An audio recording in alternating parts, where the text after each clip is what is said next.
Hey everybody, we're back in Norfolk. This time we're going aboard the USS Dwight D. Eisenhower CVN-69 to talk to the commanding officer, Captain Chowda Hill, who became sort of a social media folk hero during their most recent deployment that saw a lot of action against the Houthis in the Red Sea. So let's go talk to Chowda. All right, we're here in the captain's in-port cabin aboard the USS Dwight D. Eisenhower with the commanding officer, Captain Chris Chowda Hill. Chowda, it's great to see you. Oh, thank you very much. It's great to be back aboard IKE. I was just boring you with my sea stories of how I cruised aboard this great ship back in 91, 92. So let's start with the obligatory, how did you get your call sign question? Right around the time I was getting the call sign, I think it was like 1998, there was a Simpsons episode that was talking about Chowda, like making sure that they can say it right. It's Chowda. Say it right. And so, you know, I had a real terrible Boston accent. I was very proud of it, but it kind of destroyed conversations. You try to talk to somebody and they say, wait, can you say that again? Can you say park the car? And so I've kind of lost a lot of the accent because I've been in for 28 years at this point. Chowda stuck, and that is my name now. So you're second generation Navy. Your dad was... My dad was an aviation boatswain-made equipment on the Kitty Hawk from 70 to 71. Interesting story there is he took a lot of photos. He had a camera at the time, all black and whites. So I had a big stack like this big of random photos. A lot of it was like them doing Liberty and, you know, raising their middle finger. It was just, you know, standard Navy stuff. At the same time, he took a lot of pictures of random equipment like pumps and other things. So he was working on catapults. I didn't know what those pictures were. But fast forward to 2007, 2008, which is when Kitty Hawk had their last deployment. I was serving on there in the squadron, and I decided to pull out the photos and find the origin of the pictures. So I knock on the door of one of the catapult shops, and there's a bunch of ABs in there, all dirty. They give me this strange look, like, what the hell is this guy doing here, right? And so I held up the pictures, and I said, do you know what these are? And like, oh yeah, that's this pump right here. So my dad had passed away several years prior to that, so it was kind of a way for me to reconnect with my dad back in the day. There was a time also when I was a boy, about 9 years old, and I said, Dad, tell me something secret about the Navy. You know, and the ABs don't get involved in secret stuff necessarily. And he said, well, we did have this story we weren't allowed to talk about. I said, oh, okay, what was it? He said, we launched a U-2 aircraft off the flight deck. And I said, wow, that's cool. I kind of knew what that was at 9. And then, so when I was on the Kitty Hawk, I brought up that story and said, everyone's like, no, that's not possible. The wingspan, this, that, and the other thing. And I went down to the tribute room, you know, several months later, and sure enough, I saw a photo of a U-2 flying off the Kitty Hawk. So my dad was right. For a second there, I thought he was BSing me, but turns out it was a true story. So yeah, we actually did an episode with Admiral Flatley, who landed a C-130 on Forrestal. And in that same episode, we talked about how U-2 had launched off. Right. Yeah, so it was validated. It did happen, yeah. So your background, Naval Flight Officer, E2, RO, SECO kind of guy? Yeah, I think we call them air battle managers now. Okay. Yeah, kind of aligned with the Joint Force.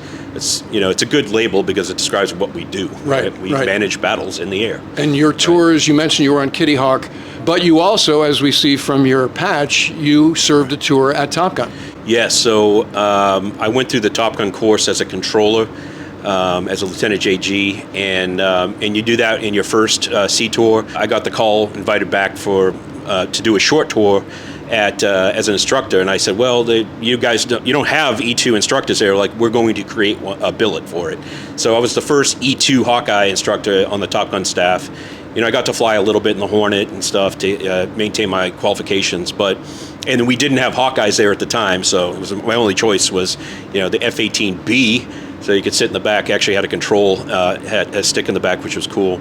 But yeah, so what an experience. At the same time, I was trying to get out of the Navy or do something else. I was trying to go to JAG Corps. I was studying for the LSAT. And it was the first time in my life that I ever got a phone call where someone actually wanted me. Like I felt valued for the first time in my life. And a lesson learned there is like that's a power we can use on other people, right? If you want to retain a sailor in the Navy, how about you ask them, hey, would you like to re-enlist? And the power of that is it's hard for us to quantify unless you're the person receiving that. You know what I mean? Absolutely. But I think it's important. Which squadron did you have command of? The VAW 124, the Bear Races. Okay. Yeah, so Cool that was patch. in, yep, and that was in 2012 to 2014. So What ship? What air wing? we were on the Bush at the time, Okay. and I think it was CAG 8. Okay. Yeah, it was CAG 8. And so it's kind of cool. I'm going to their change of command and get to speak at the next one coming up. It's been 10 years since I've been in command of that squadron. We called ourselves the best squadron in the Navy. And after that, I was on various best damn ships in the Navy. And I've had sailors come up to me and say, "Sir, in the past you said we were the best damn ship. How could this be the best damn ship?" Well, it is because I say so, right? Right? There's no logic or Stick metrics with me. behind it. Stick Right. with me. After your CO tour, you screened major command, obviously carrier track. Right. That means you went through nuke school. Any interesting stories from that? Was it hard, as we hear from our friends like Ted Carter and others like that? I'm a poli-sci major, so Me too. they said things like, "Hey, guess what? Algebra will come back." I said, "No, algebra is completely empty from my brain." So it's like learning math from scratch.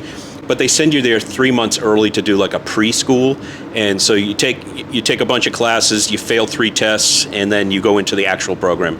Those are the only tests I failed. It was kind of a wake-up call saying, I've got to study my butt off. You have what we call a nuke wife, which is another fellow commander who goes through the course with you. And Mushroom is his name, and he's on the TR as a Okay. CO now. But Okay. we were with each other, I don't know, 14 hours a day, every single day for 6 months, including weekends. We even took one weekend off, and we had our families together, so we didn't actually leave each other, right? But he helped me get through that program. When I was, bitching and complaining, I would say it to him, and he would just listen. He's more quiet. I'm more exuberant sometimes when it comes to that, but he helped me get through that course. That was tough. Well, the way I've heard it described is in any other command job in the Navy, you need to know how to tell time.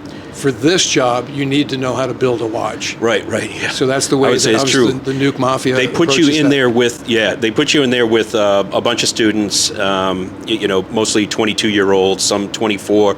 So your surface nukes have already done a tour on probably some type of crew des asset, and they go through the nuclear program, then they come to an aircraft carrier. But the sub guys are straight out of college at that point.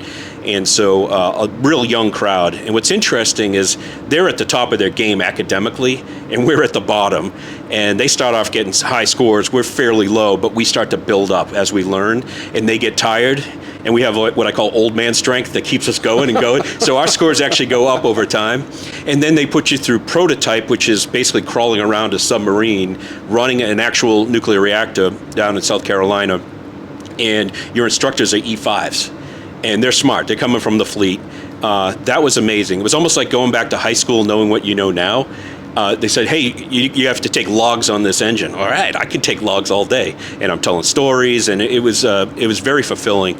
You end up taking a comprehensive exam that I think that was like 8 to 10 hours. I forget the length of it, but I was on a watch rotation where I had to start the exam at midnight.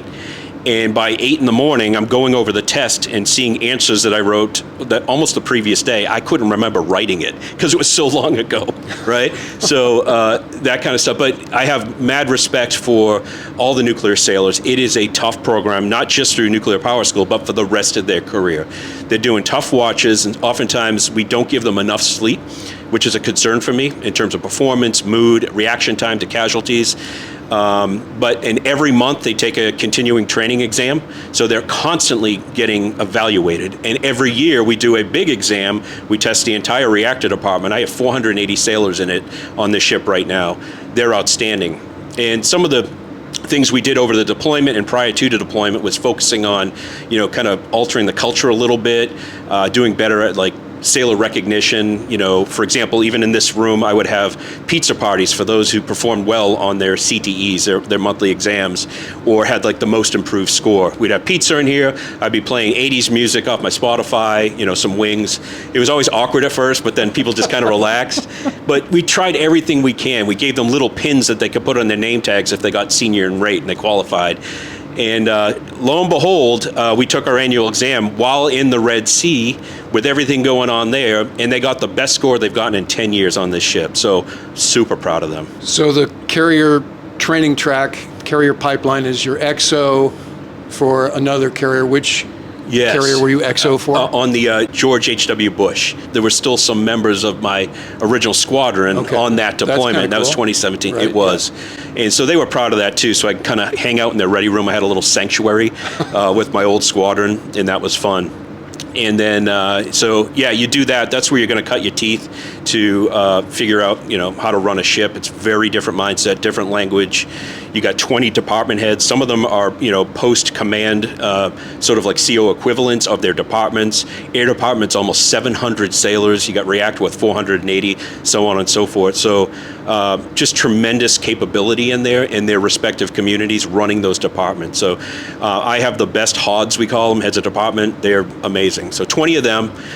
So you learn that, you manage that whole thing. You're kind of running the town while the CO is the overall, mayor, right? So it's sort of like the city manager versus the mayor, right?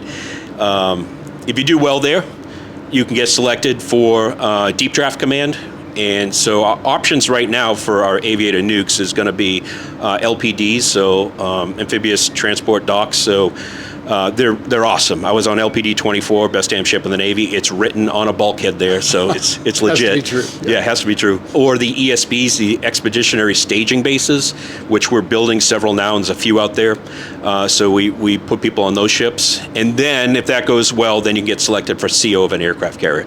It's a long path, but if you're into leadership, you're into, modifying and changing cultures and making a difference in individual sailors' lives, there is no greater opportunity in the U.S. Navy than this path. Because you're unit command. You get to be unit command 3 times. That doesn't count your time as an XO, where you can really shape the entire environment as a leader. So I think that's fun. Yeah. It's interesting you make that distinction because I think people don't understand the hierarchy aboard an aircraft carrier. So. Right.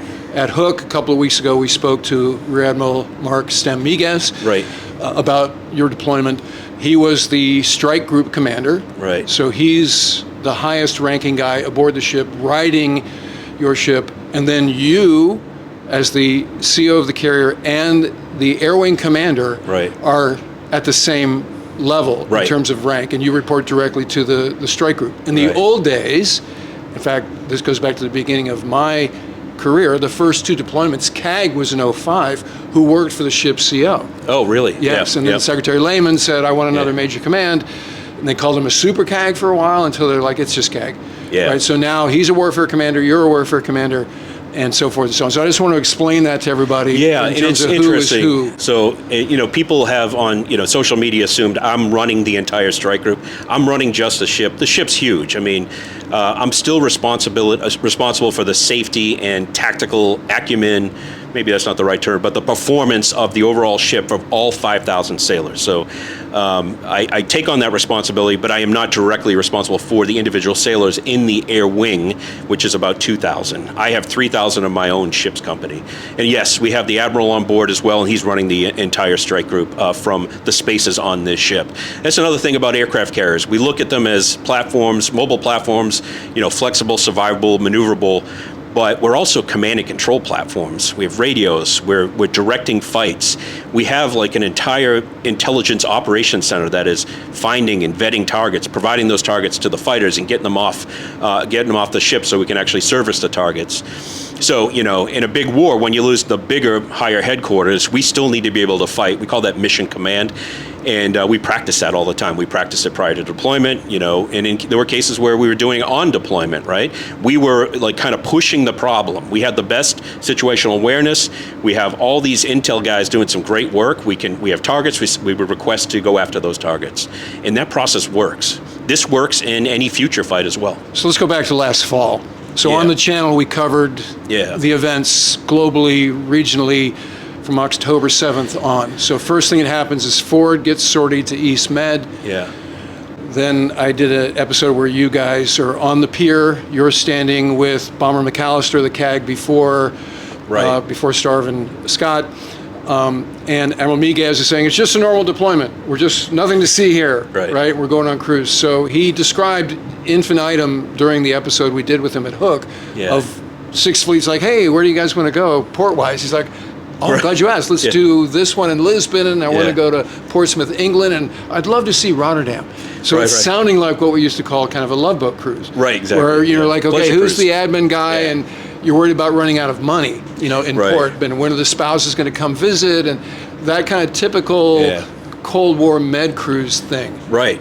And then you in shop, and that's not at all what happened. No, so, and this is big because for a moment there, it was a punch in the gut for morale. We were working so hard on getting morale to work on the ship. And I say this because we go back to 2020, 2021 during COVID. This ship did 2 back-to-back deployments, and there were still a lot of sailors from that period. They didn't see any real port calls that whole time. We had junior officers in the air wing who had never seen a real port call. That's unusual, right? And one of the big sales points of the United States Navy is that we get to see the world, and people weren't seeing the world in the same way, seeing a lot of water, right? So it was very exciting that we could actually pick locations for port calls. We did poll some of our heads of department. The Air Wing did the same thing. We provided recommendations to the Strike Group Admiral, and then some were picked and adjudicated with 6th Fleet. I loved that process. It felt good, but then October 7th happened, and Hamas invaded Israel, and everything changed. And like you said, our first orders were to steam directly east, best speed, meet up with the Gerald R. Ford, and provide presence operations in the Eastern Med. It's kind of cool because as we were walking aboard this morning, Ford is headed out to sea to do some fleet CQ. Yep. So it was kind of neat to see the two ships together. As we're actually coming across the Eastern Med, that's when the USS Kearney got involved in several engagements on one particular day. I think that was October 17th. So we knew we were eventually going to go into 5th Fleet, either the Red Sea, the Arabian Gulf, and we did all of it. You go through the Suez Canal, now you're in the Red Sea. Right. What were your thoughts? Well, so we were thinking about what happened to the USS Kearney. We realized it was a hot zone, that, the entire Red Sea, you're in a missile engagement zone. But our first orders were eventually to go to the northern Arabian Sea and be sort of like a counter to Iran. We ended up going into the Arabian Gulf and then coming back out. And as this was happening, things were really heating up with the Houthis. They're starting to strike ships. It seemed kind of willy-nilly. At first it was, hey, we're going to go after ships that are supporting Israel. And then it converted into just targeting pretty much anything they could, right? It didn't make any sense to me. And so we figured we'd eventually go into the Red Sea. We're given orders to go there so we could apply direct pressure and then start degrading Houthi capability. That was our main mission. The unstated mission, I think this is important, and it was also inspirational for sailors, was the fact that we were saving lives, not just our own, but that we were out there to protect merchant mariners. And we did a lot of that. I talked about that a lot, and it was very inspirational. I'll tell you, towards the end of our time in the Red Sea, and this is after like 6.5 months, there had been a few small rescues of merchant mariners, but we did a big rescue with the motor vessel Tudor, Tudor. They'd been struck with the unmanned surface vessel, and that crew lost one of their own during that attack. And so they put out a distress signal. There were several ships that drove right by from other countries that didn't really help. So we just happened to have the USS Philippine Sea, and this was, I think, 23 or 25 Filipino sailors on this vessel. Kind of ironic, right? So the Philippine Sea was tasked with effecting that rescue and sending one of their MH-60 Romeos over back and forth to pick up all those crew members. We brought them to the carrier. So it was kind of, I don't have the right word for it, but it was special to us to get to see some of the people we were trying to save throughout this entire time. I was busy at the time on the bridge, and I told my guys, hey, just take care of them. They've had a tough time. They lost one of their own. Give them some lunch, make them feel comfortable while we work the diplomatic situation to get them back to the Philippines. And so that was happening in the background, the diplomacy part of it. And then, but I wasn't sure how they were going to handle it because, we're trained to deal with detainees and that sort of thing. These weren't detainees, right? So I eventually went down to our facility called the 5-Star, like a 5-star general. And it's where we have meetings and stuff, not expecting, not knowing what I'm going to see when I get down there. And I can hear music. They're singing songs in Tagalog. our Filipino Mentorship Association on the ship sent out an email, says, hey, anybody speak Tagalog, come on down, let's make these people feel welcome. And they did. We had about 30 sailors respond, making them feel good. Their supply department set up a buffet-style lunch. We had sternos going and some of our fancy ware. I was so impressed. Then I see them handing out IKE ball caps. So that came and got paid for by our Filipino Association. And as they're leaving the ship, I'm fist bumping every one of them. And I was super proud. That's why we joined, right? That's sort of it. Thing. That's the thing, that's right? the essence, right? You don't get to see that often on an aircraft carrier. No, and so there's a lot of firsts for this deployment. So I asked Admiral Miguez when we were talking at Hook how prepared he felt for what you guys faced in the Red Sea as a function of workups. Yeah. And the knock-on workups is always a deployment or so behind what's actually going to happen. That's not a new phenomenon. Right. And so he said, no, I feel like we were prepared. Absolutely. With the exception of the drone war. Right. And I think the magnitude and the variety that they threw at you. So let me ask you the same question. I felt we were, I wouldn't say super prepared, but we were prepared, right? It is ingrained in our culture to expect the unknowns and then to do something about it, right? We do this in naval aviation all the time. We come back from a mission, we debrief, we're like, hey, that's new, that thing. Let's do something about it. And you got a bunch of JOs that get together, come up with a plan, and then we execute, and it works or it doesn't work. We continue try to relearn and get better as we do it. And we can turn around that cycle in less than a day, right? We could do it same day. And I think it's the same culture you grew up in as well. So we had instances like that where we had to adapt. We expect that because you cannot plan for everything in a composite unit training exercise, our Comp 2X, which is our capstone event that determines whether or not we can deploy. During Comp 2X, they try to throw everything in, low level and high level at you throughout that entire, 6 weeks underway. And so you feel pretty well prepared. However, one thing that's different is we're used to having the HVU, the high value unit, the aircraft carrier, usually at a safe distance in most conflicts. We were not at a safe distance just based on the nature of the missiles and drones that have proliferated over the years. We knew this was coming. We knew that the sanctuary was gone. Some people will say, well, now aircraft carriers are obsolete because there's a ballistic missile out there. I'm like, what? If a ballistic missile's out there and, it hits a small ship, it's going to cause considerable more damage, right? Aircraft carrier was designed to take hits. We are a modern day battleship in terms of our redundancy and survivability, and it's amazing, right? So that doesn't, I think, the argument, if you extended it, would be you have to get rid of navies just because of some missile. This is warfare, man. So we adapt to things out there. You don't think we've been thinking about these kinds of missiles for decades? We have, right? So I think we were pretty well prepared for this mission. Now, for the drones, yes, unusual, but we knew they existed. They fly, so therefore they can be shot down. They fly, therefore they can be seen. And we did a lot of that. So I, again, ask Admiral Miguez out there at Hook, okay, how many cycle days? What was the alert posture? He's saying 9 cycle days, alerts around that. Helos flying kind of 24/7. Right. Obviously, you, CAG, and strike groups circle up on a regular and persistent basis about, okay, where do we want the carrier? What are we going to do this day in terms of the nature of the flight ops? Are we doing strikes, 7 strikes into Yemen while you were there? How did that wear on you, and how did that start to wear on the crew, specifically morale? In the carrier aviation community, we're oriented to do like 12 to 14 hour fly days every day.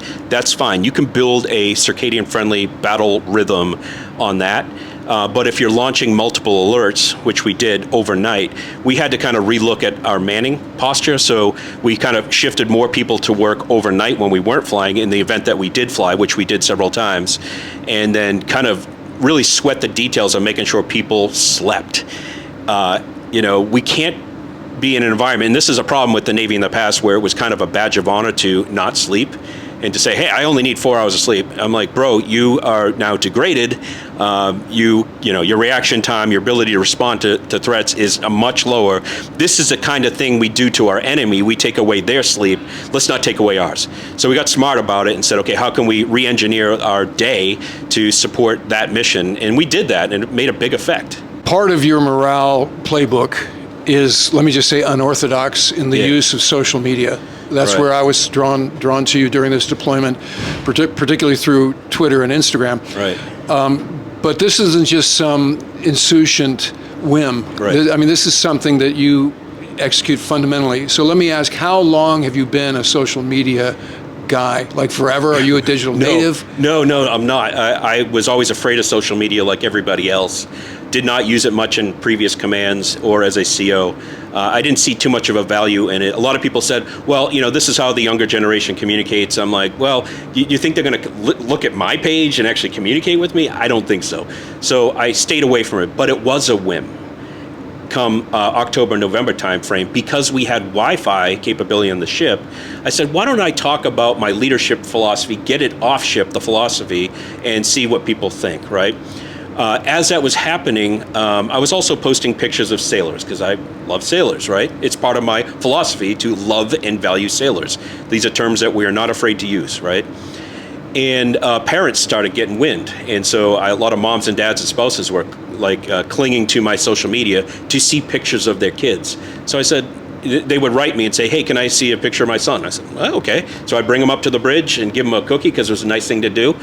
And then I could use that opportunity to kind of talk about that sailor, what their job is, and show that this is real Navy. These are regular folks from all across the country. We're proud.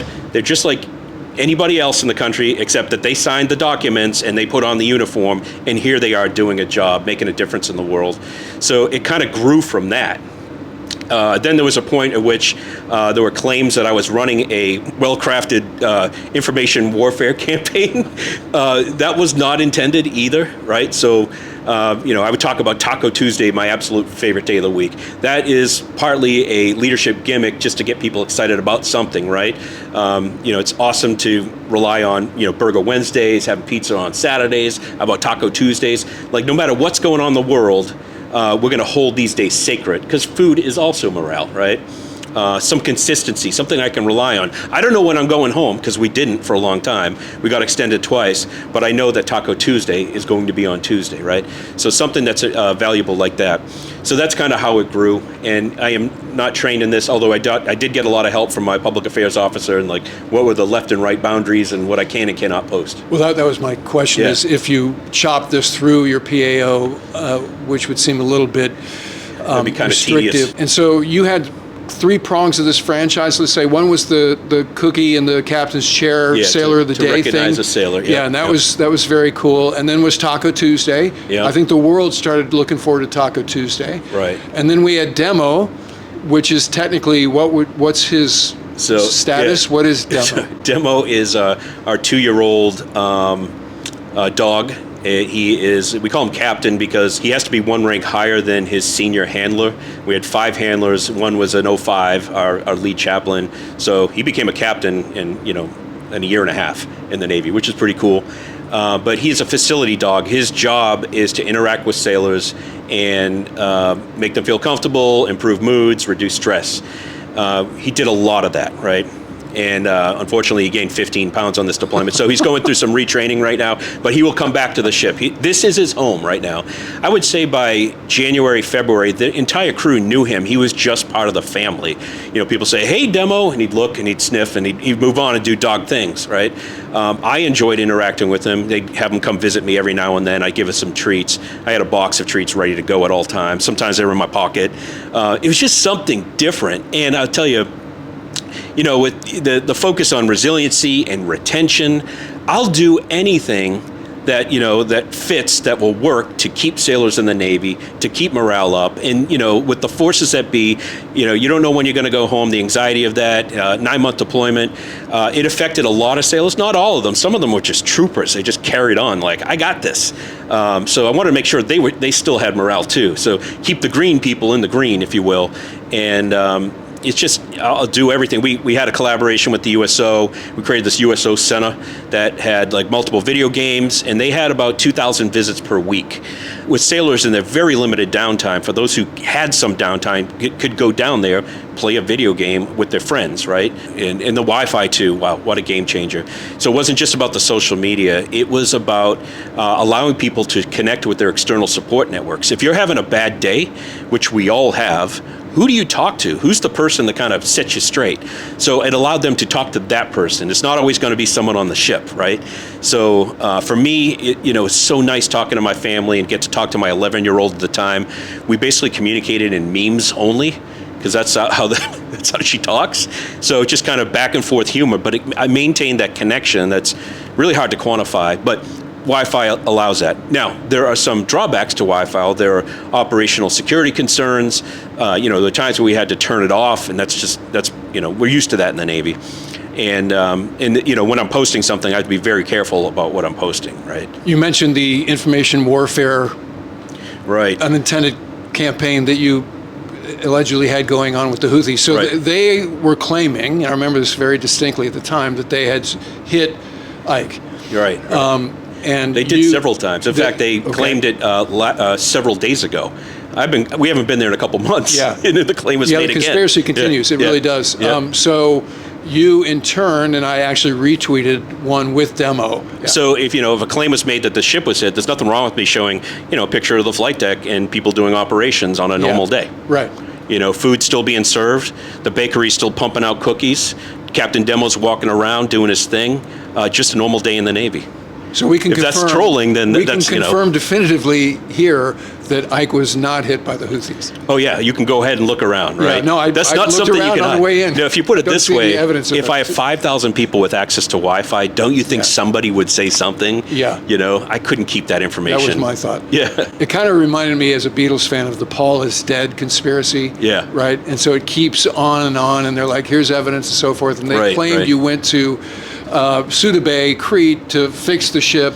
Right. That's not the case, right? Maybe to refresh the crew. And we had some other things. planned maintenance that you can't do at sea that you have to do in port, but that was small potatoes compared to the benefit of actually letting sailors into a town, interacting with the public. That's why we do port calls. So that was your only port call, right? Yeah, we did it twice towards the end. So the first port call was like after nearly 7 months, and then we got another one before we left.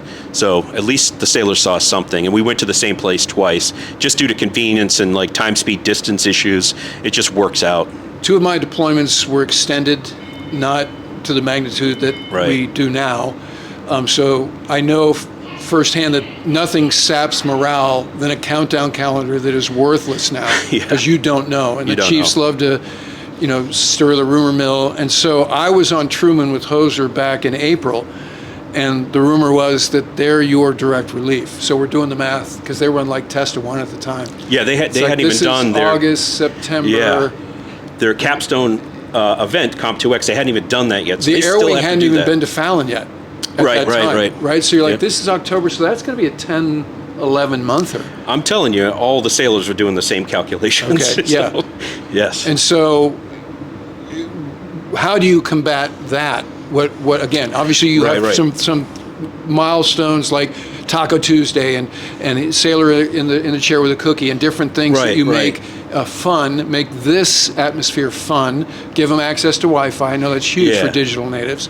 But what else? You don't want to obfuscate the actual situation. So I have the access to the megaphone for the whole ship. So with the 1MC, the public announce system, every day, saying a few words about what I knew about the schedule, the decision making at the highest levels. If there was any decision, I would talk about that, and then trying to extrapolate the why behind the decision being made, which you don't always get the why, but it kind of makes sense. The fact that if you took the carrier strike group out of that environment, it would put other people's lives in danger. And we would talk about that a lot, right? So full transparency, communicating relentlessly about that.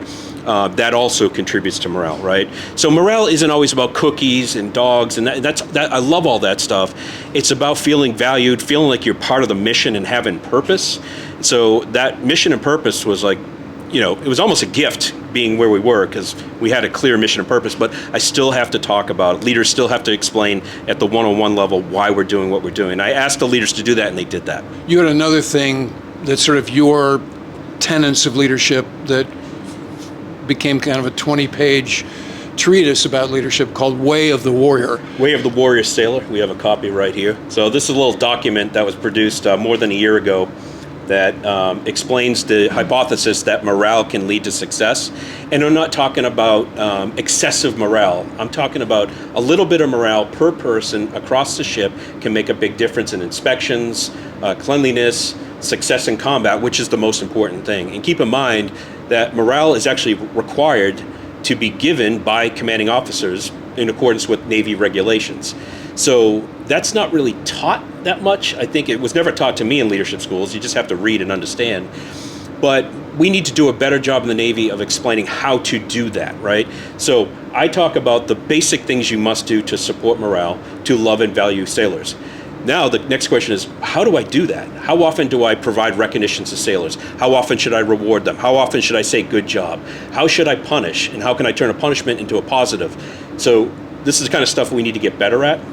I think some people do it intuitively. I've met so many good leaders that just have it figured out. I'm trying to put the words behind the actions, sort of the science behind it.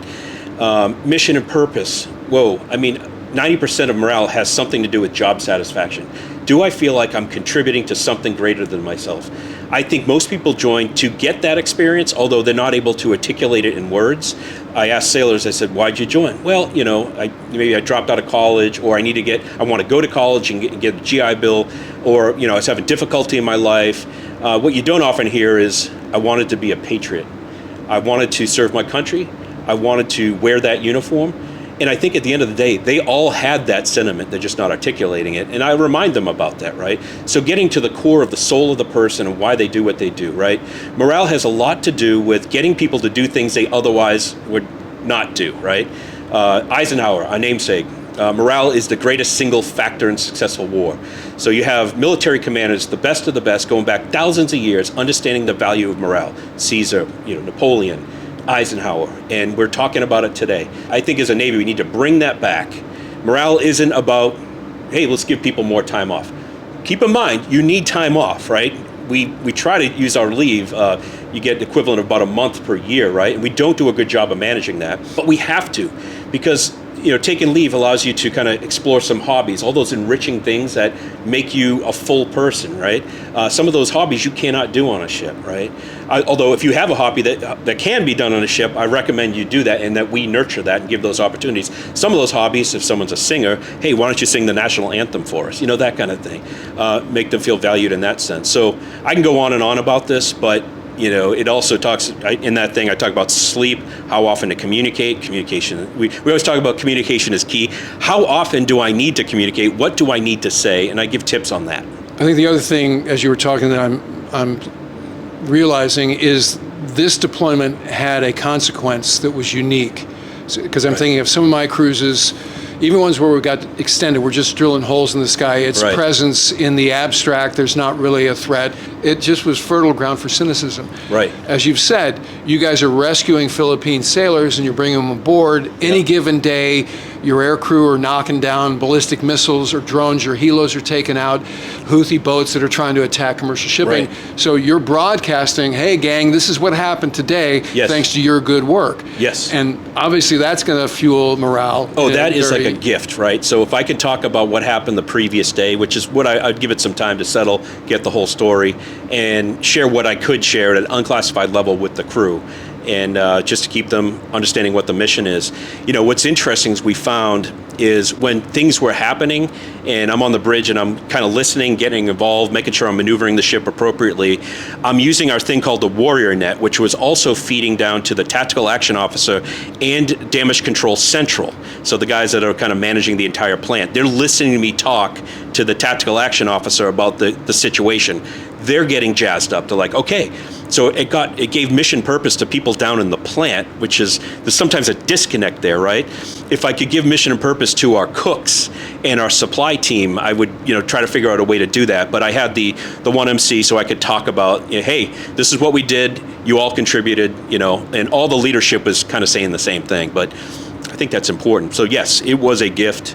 Harder to do when we're in a maintenance phase, and what is our goal? Our goal is to get out of the shipyard, right?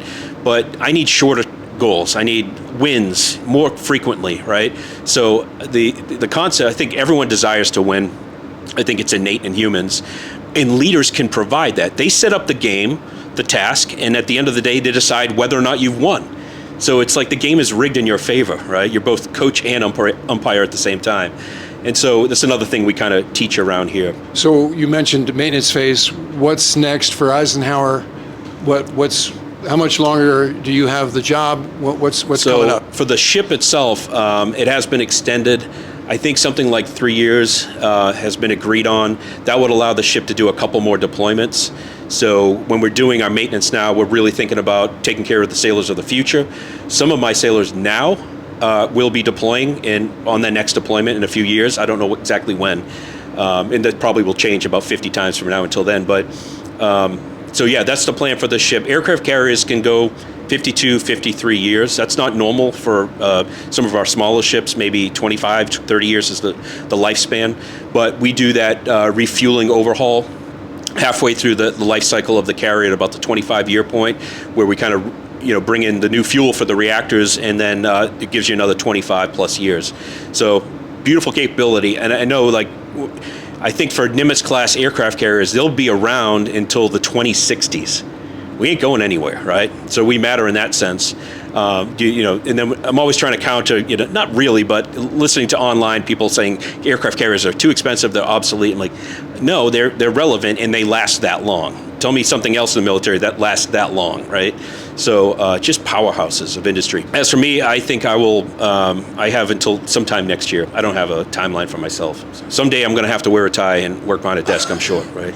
Sounds miserable. Captain Chowder-Hill, Yes, thank sir. you for Yes, your efforts during this deployment, and thanks for letting us come by today and Thanks, talk sir. to I you. appreciate it. Thank you very much. All right, that'll do it for this episode. If you're not a subscriber, become one so you don't miss anything going forward.